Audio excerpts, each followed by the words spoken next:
Man who smuggled corpse into Zimbabwe accuses Chamisa of stealing blue collar. Welcome back to Zim News Live YTS, where we give you latest updates about what's transpiring in Zimbabwe. Before we go any further, don't forget to like, subscribe and turn on the notification bell so that you don't miss any updates. Blessing Kasiamuru, previously embroiled in a scandal involving the smuggling of his wife's body into Zimbabwe without proper documentation amid allegations of insurance fraud, has resurfaced with accusations against prominent political figure Nelson Chamisa.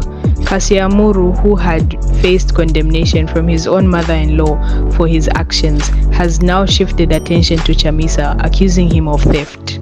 The sequence of events surrounding Kasiamuru's past actions is both perplexing and alarming.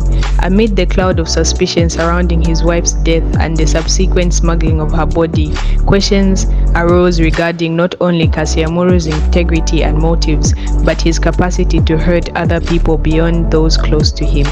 His failure to provide satisfactory explanations for his actions only served to deepen the skepticism surrounding his character.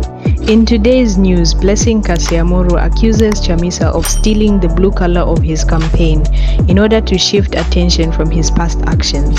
Let us know what you think in the comment section down below, and don't forget to like, subscribe and turn on the notification bell so that you don't miss any updates.